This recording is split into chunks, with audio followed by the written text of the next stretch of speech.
turning 24 is weird for me. On the one hand, I'm inching towards the point where I'll be closer to 30 than 20, making me seriously wish to be turned into an immortal vampire, or eager for the day where I can upload my conscious mind into an android body and become effectively immortal. I mean, aging is fine as long as I don't have to worry about ceasing to exist because my physical form has a firm expiration date. Then again, 24 isn't a bad number. It's so rounded, composed of 2 even digits, and 4 itself is such a beautiful number, being the first rootable number, and it's simply pleasant to say. I just love the aesthetics of 2 and 4 as well, so having that be my age is pretty nice. But I only have 1 year of this, so I better enjoy it while it lasts. But getting away from all that, leveling up in age makes you reflect on some things. How long you've been watching Degrassi, why you can relate and enjoy seasons of which you weren't in the target demographic, whereas others don't and dismiss them as being unrealistic while missing the fact that Degrassi has always had hints of that issue, but most importantly, which Degrassi character fits you the most? The latter in part being due to a recent thread on the Degrassi subreddit. Because Degrassi is just that great, you can relate to or find connection with just about every character in the show at one point or another. There will be a situation with a character so unlike you where you'll think, that's how I'd act, or I've been there before. So I'm going to try to limit this to overall connections. When I think on myself, I'm pretty sure I'm a Michelle, Clare, Wesley mix. Michelle from Degrassi High and Junior High is the most one-for-one match. Though she's not as shy as I am after her initial Spotlight episode, we're both driven to do well in school, have trouble turning down people, and unfortunately can be empathetic to some nasty people. We're both like King Arthur. No matter how much we say blood isn't enough, we keep having our Mordreds over for dinner.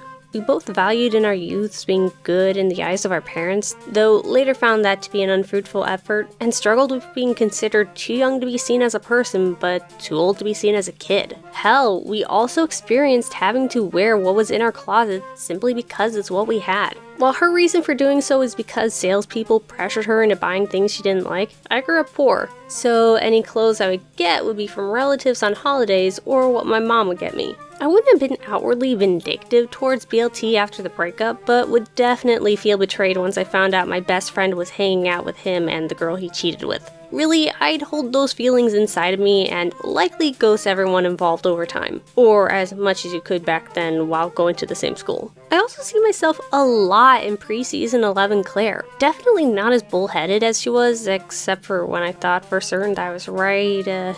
Actually, maybe we are similar in that way too. Well, I'm not as bold in my bullheadedness as she is, but like her, I would often find myself as the voice of reason while others involve themselves in what seemed to me like frivolous scenarios. I'd also easily get swept up by beautiful emo boys or simply interesting people like Eli, and was very disconnected socially. If I found it to be comfortable or owned one at the time, I would have been happy to wear a school uniform to a public school. I actually developed a sort of uniform for myself anyways. The only difference was that it was comprised of a hoodie, jeans, and a tee. Also, I didn't get sex or related topics for the most part for much of my early high school years either. Actually, there was an instance in 8th grade where 2 of my friends were talking right in front of me about sex, but I truly didn't understand what they were saying. Their words were so foreign to me that they basically said, "You're so innocent, you'll understand when you're older." But on the bright side, I now know what they were saying, and I have no idea how that came up in conversation at all. Also, like Claire, I was and am such a good boy that it would drive me nuts to do something rebellious in school. The worst things I ever did was make out in front of the school, my at-the-time girlfriend, and write song lyrics on the underpart of a stairwell in pencil because I didn't want the janitors having a hard time removing it.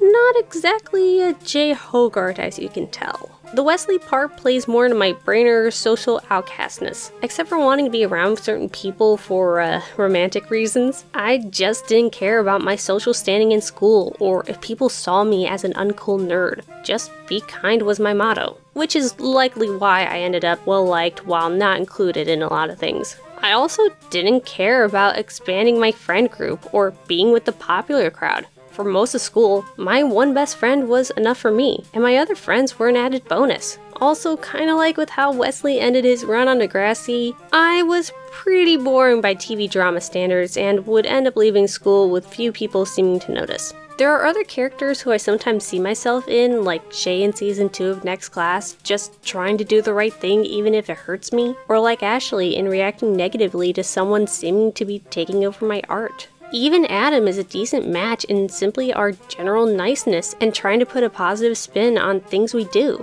But I think Michelle, Clare, and Wesley are better matches overall. Then again, Introspection is often skewed, so I may project a different Degrassi character than who I think I am internally. Thinking about it, I've yet to find a total match for me in Degrassi. Of course, people are mostly different from one another, so it's unlikely on its own that I'm ever going to find a true one-for-one match. But something I would love to see is a character who is not just shy, but is socially anxious while struggling with both wanting to and not wanting to talk to people, finding it easy to close themselves off, yet wondering if they're missing something. Then again, this type of person is pretty out there, but I know I'm not the only one like me. We all know that it's pretty nice to see ourselves reflected in our favorite media, but also it'd be pretty cool to see representation of this very real mindset.